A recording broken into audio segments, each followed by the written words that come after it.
Olá! Em 5 de junho foi comemorado o Dia do Meio Ambiente. E por isso o Conexões de hoje traz algumas temáticas que impactam o meio ambiente diretamente, como os códigos florestais nacional e estadual. E para falar sobre esse assunto, o programa traz Cristiane Silva e Souza, que é gerente de Flora da Secretaria Estadual do Meio Ambiente. Olá, muito obrigada pela presença. Olá.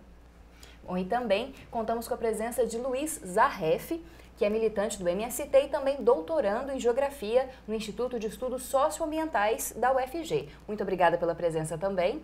Olá. Bom, mas antes de começarmos o debate, você confere uma matéria especial sobre esse assunto que trata sobre o Código Florestal Nacional e Estadual também. O Código Florestal é um conjunto de leis que dispõe sobre a proteção à vegetação nativa. No Brasil, um novo código entrou em vigor com a Lei 12.651, de 25 de maio de 2012. O projeto tramitou durante 12 anos na Câmara dos Deputados e colocou em disputa os interesses dos ruralistas e dos ambientalistas. Para a professora de Engenharia Florestal, Cibele Barreira, o novo código vai acarretar perdas que não poderão ser recuperadas, principalmente por causa da anistia aos produtores que desmataram áreas de preservação antes de 22 de julho de 2008. Recentemente saiu um artigo na Science falando exatamente sobre as áreas que deveriam ter sido ou deveriam ser recuperadas porque foram desmatadas antes de 22 de julho de 2008 e não serão. Essa perda, ou esse passivo que não será recuperado, ele gira em torno de 58% das áreas que deveriam ser recuperadas. Então, esse é um número muito significativo. Eu deveria recuperar 100%, 58% não serão, porque foram as áreas desmatadas antes de 22 de julho de 2008. Quando eu deixo de recuperar essas áreas, eu também deixo de sequestrar carbono, por exemplo. E hoje isso é uma moeda interessante no comércio externo. Ou seja, os países querem comprar de países que preservam ou que têm uma lei que preserve ambientalmente. A partir do momento que eu tenho essa anistia, tenho perda dessas áreas recuperadas, eu tenho problemas aí. Outro ponto destacado por ela é que seria equivocada a desculpa de que a recuperação de áreas nativas vai atrapalhar a agropecuária, já que apenas 1% da área a ser recuperada está ocupada por plantações.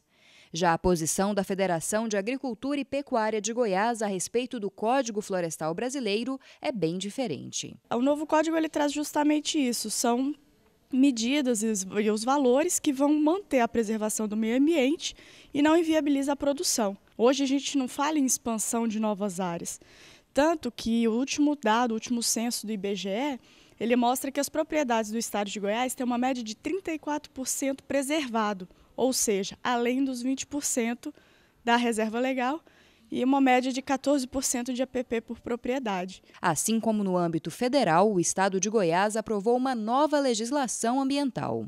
O estado foi o primeiro no Brasil a colocar em vigor um código em consonância com o nacional, a partir da Lei 18.104, sancionada em 18 de julho de 2013. E a grande vantagem que a gente vê em relação a ele é toda essa questão da insegurança jurídica que vivia o produtor, quando a gente teve o nacional aprovado e o estadual muito distante do que dizia a realidade do nacional.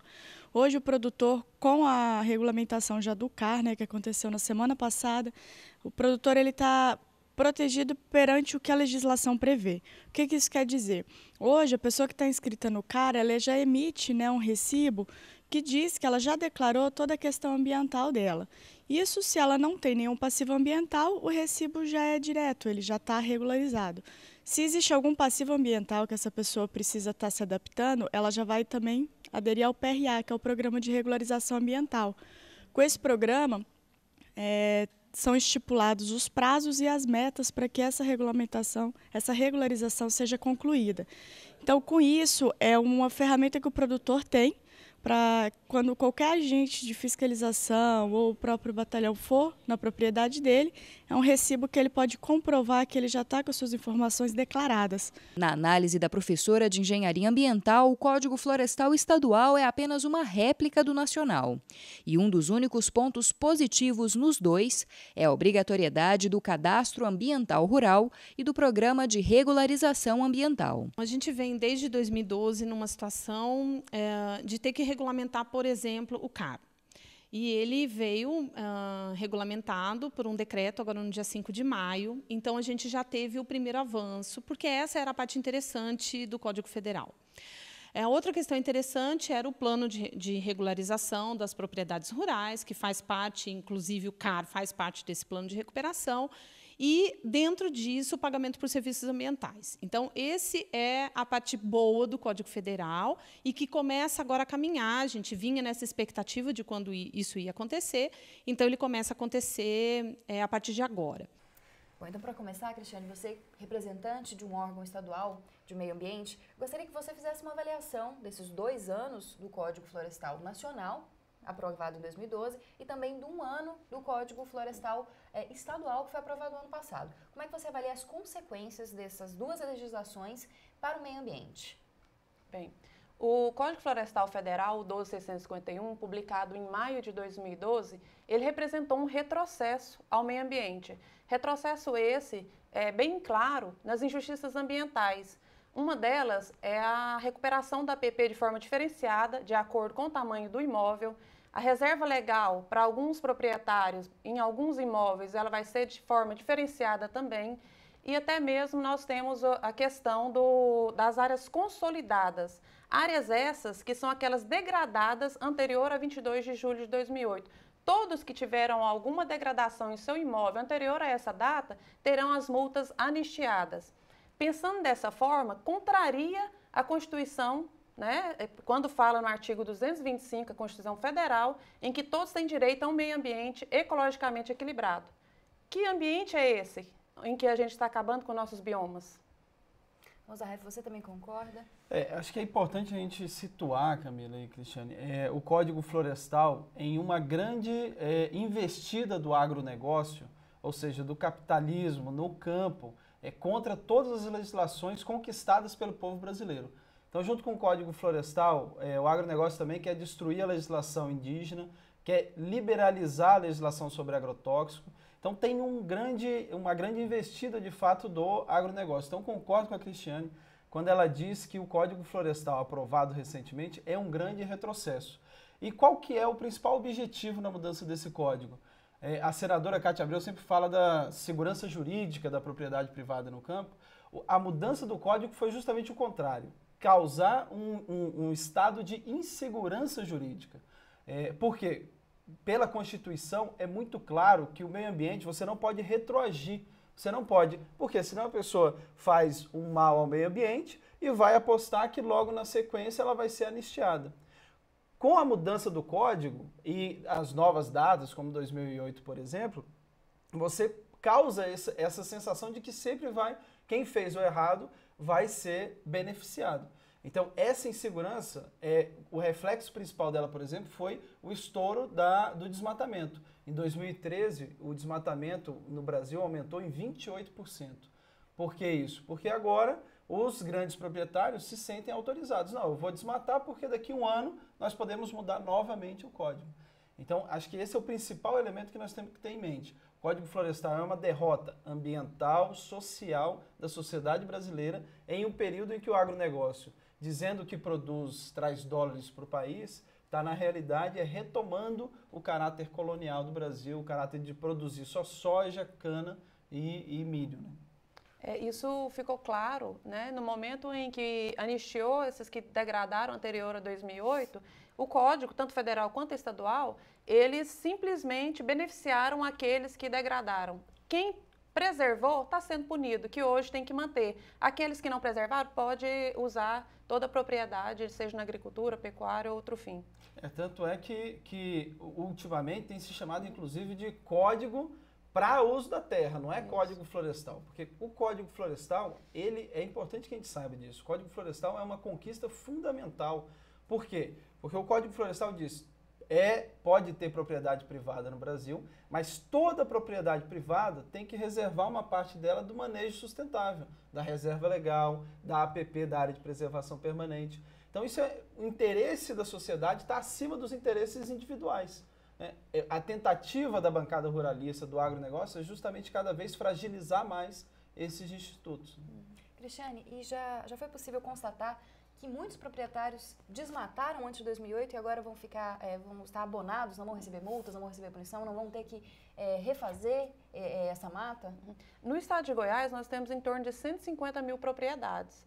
Dessas 150 mil propriedades, nós temos em torno de 70% de pequenas propriedades. Nessas pequenas propriedades, já foi constatado que a maioria deles degradaram anterior a 22 de julho de 2008, ou seja, não vai ter reserva legal na forma integral, né, que em Goiás é 20% ou 35% do imóvel rural, e as APPs elas vão ser recompostas de acordo com a escadinha, né, 5, 8, 15 metros, e não de acordo com a largura do rio. Então, boa parte deles degradaram anterior a 2008 e estão sendo anistiados. Agora, é importante também, porque os pequenos de fato têm essa mudança, mas também os grandes se beneficiam. O Instituto do IPEA, o estudo do IPEA e outros estudos feitos, e agora um inclusive publicado na Science, mostram que essa anistia está em ordem de 30 a 40 milhões de hectares em nível nacional. Então nós não estamos falando de pouca coisa, nós estamos falando de assumir, que o povo brasileiro está assumindo a anistia que alguns poucos fizeram desmatamento em muito, só para a gente ter uma ideia, hoje a área toda agrícola, quer dizer, desculpa, com produção de soja, de cana, ela está em torno de 64, 65 milhões de hectares. Então nós estamos falando mais da metade disso vai ser anistiado. Ou seja, eles vão poder plantar monocultura, jogar agrotóxico em cima dessas áreas que deveria ter floresta, que deveria ter manejo sustentável. Bom, a gente vai para um rápido intervalo, mas volta no próximo bloco continuando a discussão sobre os códigos florestais estadual e nacional. Não saia daí.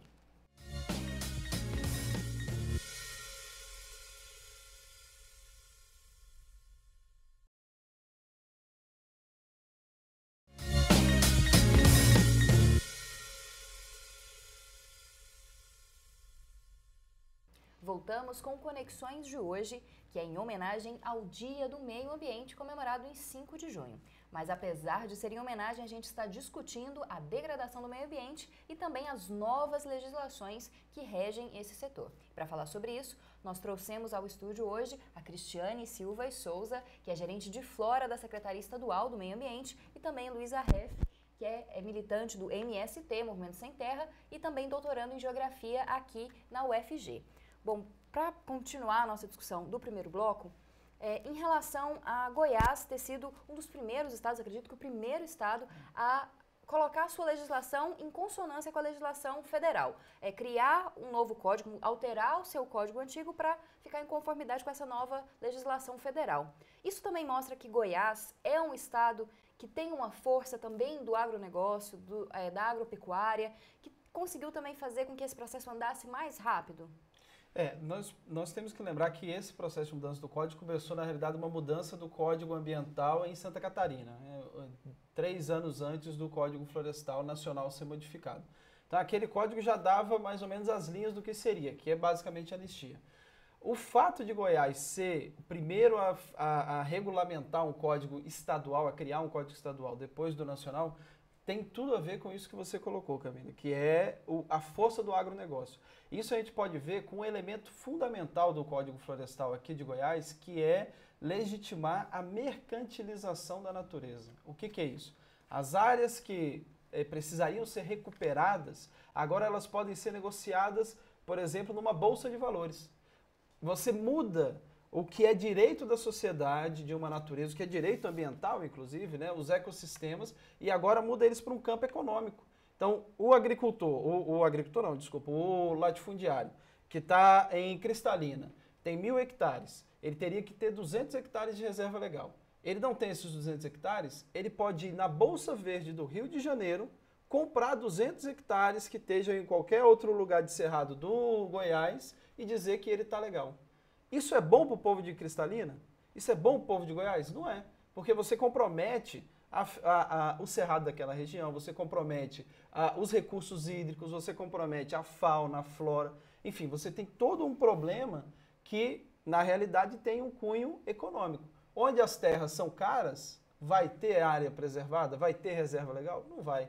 E onde a terra é barata, eles vão criar uma imobilização. E essas terras baratas é justamente onde estamos nós, camponeses, assentados. Então, o impacto se amplia muito com o Código Florestal aprovado aqui no estado de Goiás.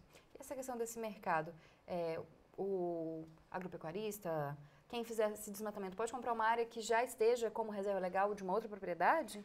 Ele pode comprar a área de reserva legal de propriedade pequenos, de outro grande não. Mas o que vai acontecer? O que nós estamos vendo que já está apontado em nível nacional e que pode vir a acontecer aqui? Primeiro, as comunidades tradicionais, quilombolas, assentamentos, comunidades tradicionais, elas vão ter, como elas são historicamente as que mais preservaram, elas vão ser imobilizadas. Porque aí vai chegar um corretor ambiental, é um nível absurdo, né, de pensar. Vai chegar um corretor ambiental e falar, você pode comercializar essa sua área para legitimar uma área que está lá em Cristalina. Só que quando ele transforma essa natureza dele, essa reserva legal, ou aquela mata que ele preserva, em um contrato financeiro, ele está perdendo aquela área. Ele não pode mais ter autonomia sobre aquela área, ele não pode mais fazer aquela caça que ele fazia aqui para a família dele, ele não pode mais cortar aquela mata, porque aquela área agora é do grande proprietário de Cristalina. Isso. Cabe ressaltar também que o Código Florestal Goiano ele é uma cópia do federal.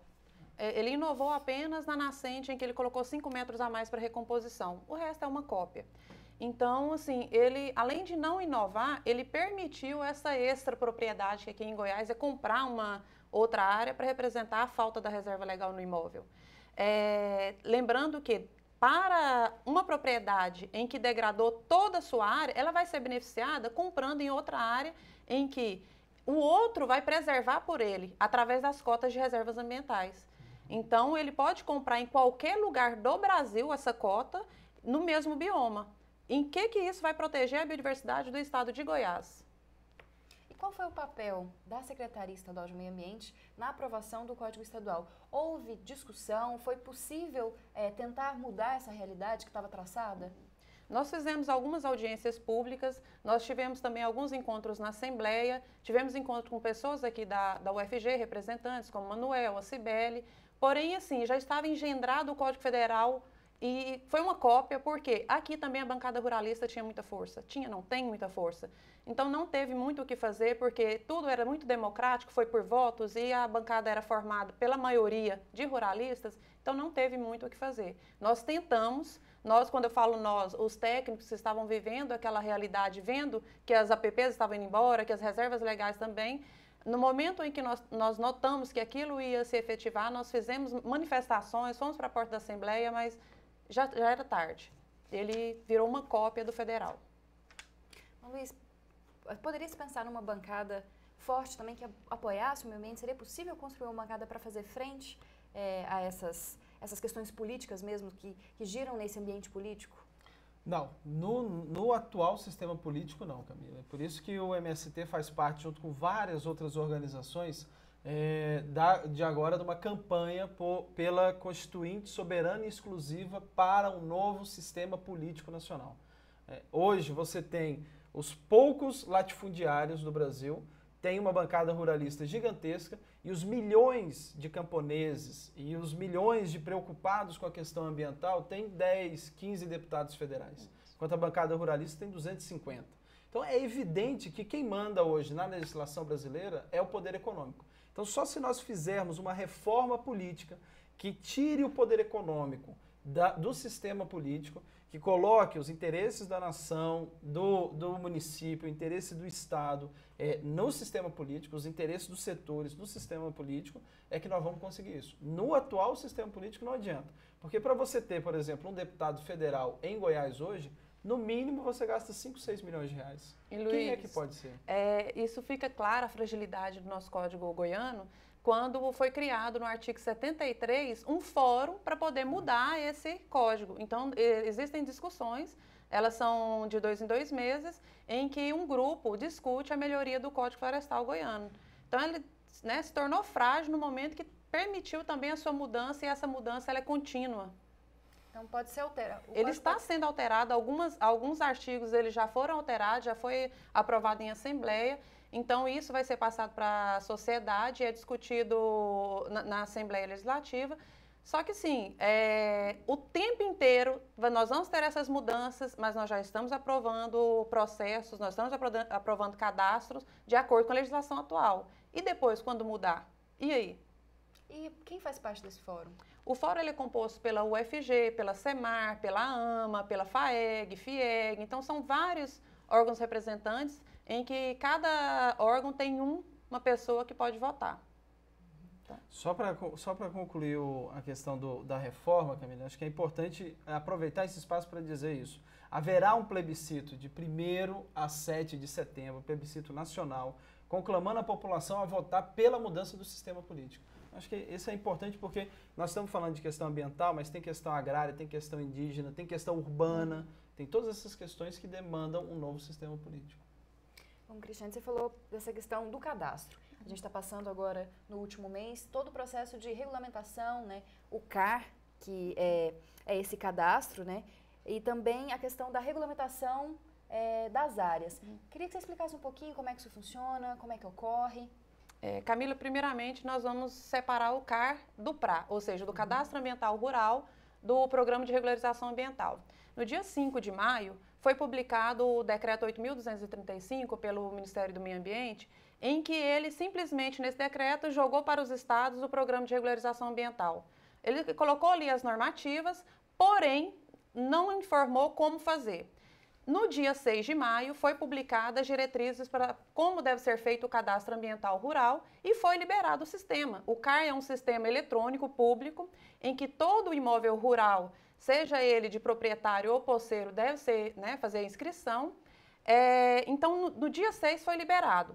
O cadastro, ele regulariza a propriedade rural que tem ali a sua PP, a sua reserva legal, ok. A partir do momento que ele tiver alguma degradação, ou seja, tem algum passivo ambiental, o cadastro não é suficiente. Ele vai ter que aderir também ao programa de regularização ambiental, que não está pronto. O Estado ele está fazendo, juntamente com a Santiago e Sintra, esse programa de regularização. O que vem a ser o programa? Ele tem um passivo no imóvel dele, ele tem que regularizar de alguma forma. O PRA, que é o programa, ele vai dizer o seguinte: você pode recuperar a propriedade, regenerar ou recompor, você pode comprar, conforme o Luiz já explicou, comprar uma vegetação em outra propriedade para regularizar, ou você pode comprar um título, que é a cota de reserva ambiental, além também das doações em unidade de conservação. A pessoa vai lá, compra de uma pessoa que está irregular e doa para o Estado ou a União. Então, esse PRA, ele significa isso, a regularização da propriedade que tem o passivo. Então, o programa de regularização ambiental no estado de Goiás, ele não está vigente. O que iniciou foi o cadastro ambiental rural. A legislação anterior ainda vale ou não? Não. Nós começamos com a legislação nova, foi em agosto de 2013, quando foi publicado o 18.104, que é a legislação do Código Florestal goiano. Então, nós iniciamos a análise de processo físico no papel mesmo, já com toda a legislação em vigor. Porém, essa questão do cadastro, ela iniciou agora no dia 6 de maio, em que o proprietário ele tem que colocar dados do proprietário, dados da propriedade e o GEL. O que é esse GEL? GEL são os perímetros. Ele vai desenhar ou vai importar coordenadas ali de perímetros da propriedade, da reserva, da PP e outros perímetros. Bom, a gente vai para mais um intervalo e finaliza esse debate no próximo bloco.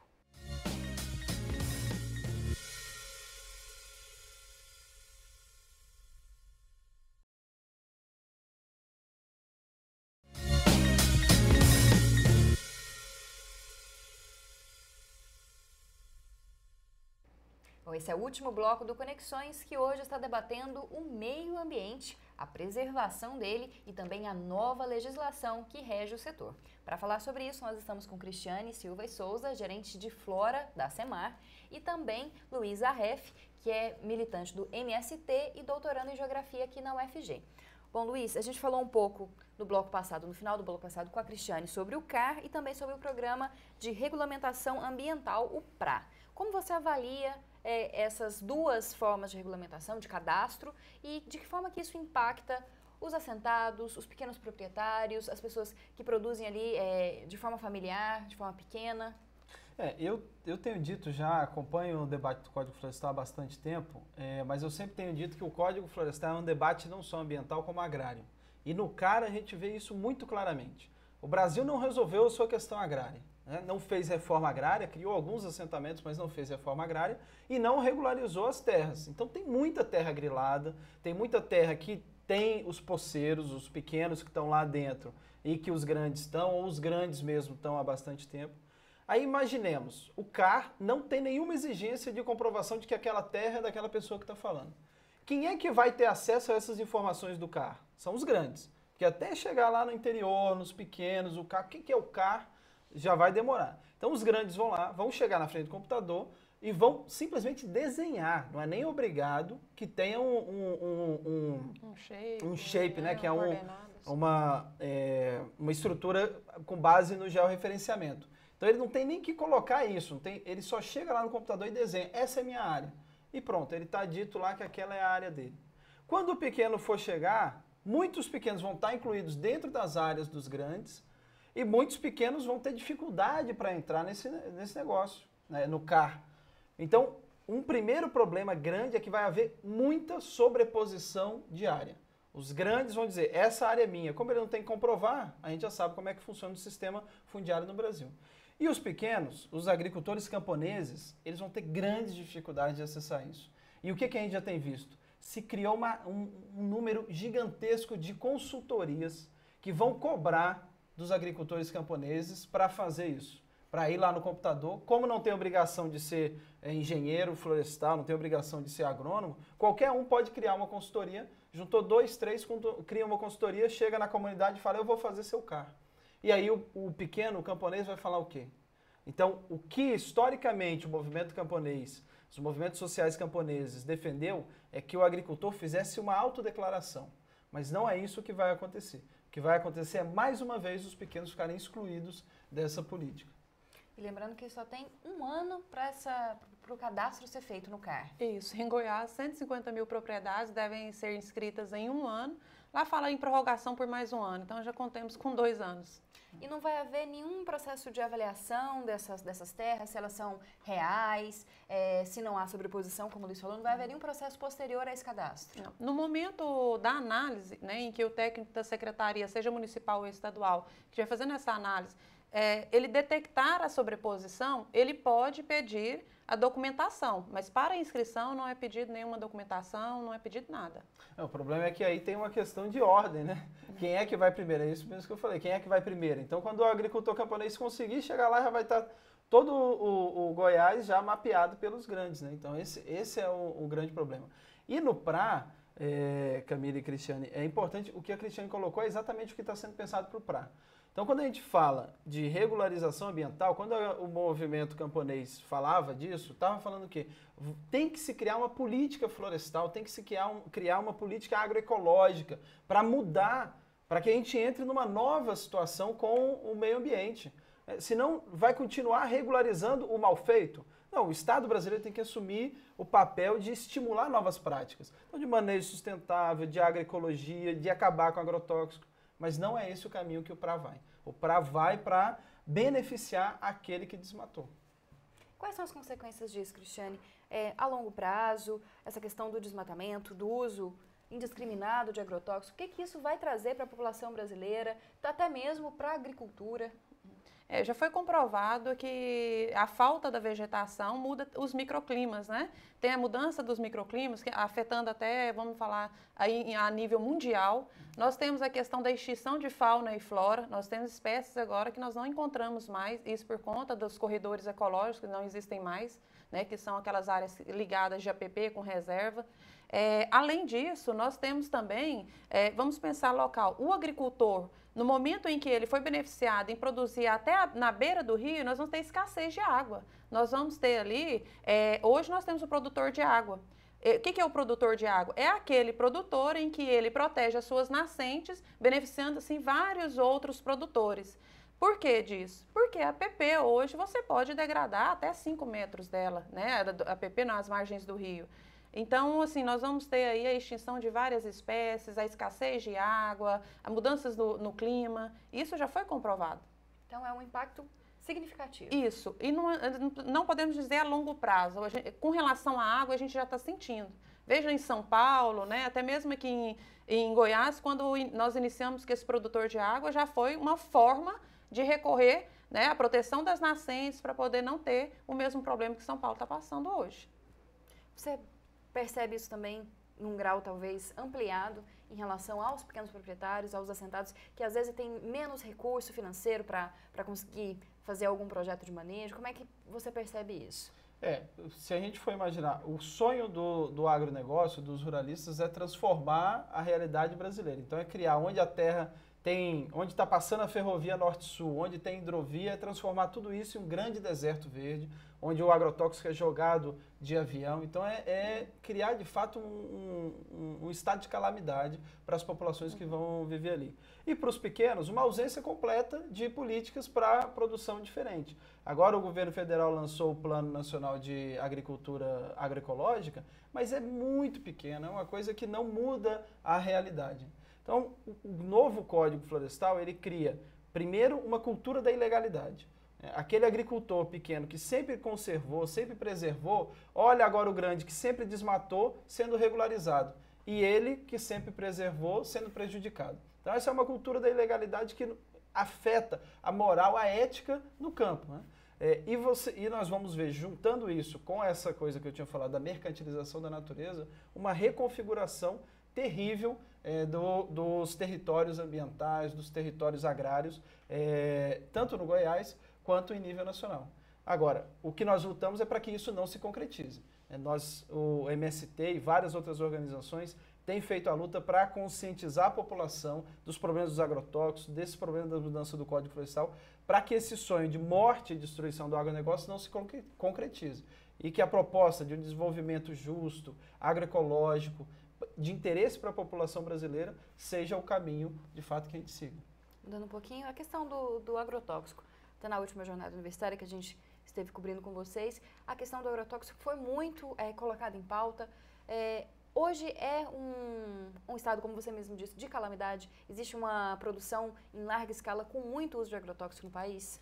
Eu sugiro que o público que está nos assistindo procure no YouTube o filme O Veneno Está na Mesa 2, que é do cineasta Silvio Tendler, e lá ele apresenta uma série de dados. O presidente do Instituto Nacional do Câncer do Brasil assume naquele filme que nós estamos numa situação de quase epidemia de câncer e que isso tem total conexão com a poluição das cidades e com os agrotóxicos. Hoje, cada brasileiro consome em média 6 quilos de agrotóxico por ano. Então, quando a gente está comendo ali a nossa salada, quando a gente está comendo o nosso arroz, nós estamos comendo, infelizmente, nós estamos comendo veneno. Essa é a lógica da produção de mercadoria. Quando se produz alimento, o agricultor que produz alimento, ele não joga veneno. Agora, quando você produz mercadoria, que é o que o grande faz, ele não está preocupado, ele só está preocupado em receber o lucro. Então, a situação dos agrotóxicos, o Brasil é o maior consumidor de agrotóxicos do mundo, não é o maior produtor agrícola do mundo e é o maior consumidor de agrotóxicos do mundo. Então, essa é uma situação em que, se continuar o avanço do agronegócio, do jeito que está, é isso. Vamos acabar com a legislação ambiental, vamos ter mais agrotóxicos, vamos acabar com nossos rios e vamos acabar com a população camponesa, porque é isso que interessa ao agronegócio, um grande deserto. Essa questão do agrotóxico, ela não é uma questão nova. A Rachel Carson, no seu livro Primavera Silenciosa, né, ela já discutiu e provou que alguns pássaros eles desapareceram por conta do agrotóxico. E algumas incidências de câncer que não tinha começaram a aparecer em cidades em que tinha o uso maciço ali de agrotóxico. Então, assim, aqui no estado de Goiás, além do agrotóxico, nós temos que pensar também no uso, né, ostensivo ali daquela agricultura na terra. Foi comprovado que a terra, ela arenitiza, ou seja, ela vai virar areia com o decorrer do tempo. E isso vai afetar um APP e futuramente os cursos d'água. E não existe nenhuma regulamentação pela SEMAR ou por outro órgão em relação ao uso de agrotóxico? É indiscriminado, o produtor pode usar o que ele quiser. A forma de uso e a forma, se é por avião, se é aplicação em loco, isso aí tem regulamentações. Mas quantidade, isso aí é da agrodefesa. E mesmo assim, os níveis toleráveis de agrotóxicos eles estão mudando. O que era 10 anos atrás não é muito maior hoje. Então a Anvisa vai mudando, porque é da vigilância sanitária, a Anvisa vai mudando os padrões dela, justamente porque vai aumentando o número de agrotóxicos. Então não é real a gente pensar que uma regulamentação que está sendo feita sem o debate da sociedade vai dar conta disso. Não é real. É o acúmulo, né, no corpo humano. Então vai diminuindo porque nós não aguentamos mais no nosso corpo essa quantidade de agrotóxico. Bom, infelizmente nosso tempo chegou ao fim. Queria muito agradecer. Muito obrigada, Cristiane, pela presença. De nada. Bom, obrigada também, Luísa Reff, pela presença. Eu agradeço o espaço. Bom, a gente vai continuar, com certeza, discutindo o meio ambiente, que é um dos temas principais aqui do Conexões. Bom, e você assiste agora o Conexão Urbana.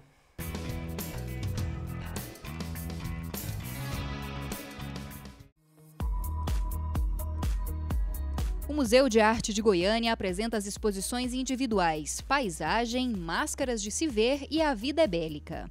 O horário de visitação é das 9 horas da manhã às 5 horas da tarde, de segunda a sexta-feira, e de 10 horas da manhã às 5 horas da tarde nos sábados, domingos e feriados. As mostras ficam abertas para visitação até o dia 20 de julho e a entrada é franca. A Galeria da Faculdade de Artes Visuais da Universidade Federal de Goiás convida para a exposição Sintomas Estéticos do Plural.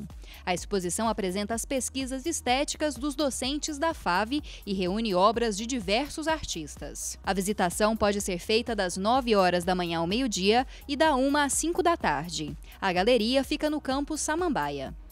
O Conexões de hoje chega ao fim, mas você pode participar dos próximos debates. É só mandar sugestões de pauta, críticas ou perguntas para o e-mail ou para as redes sociais. Você também pode acompanhar todos os debates que foram realizados no Conexões por meio do blog do programa. Eu te espero no próximo sábado, às 5h30 da tarde. Os horários alternativos são no domingo, às 9h15 da noite e na segunda-feira, às 8h15 da noite. Uma ótima semana para você!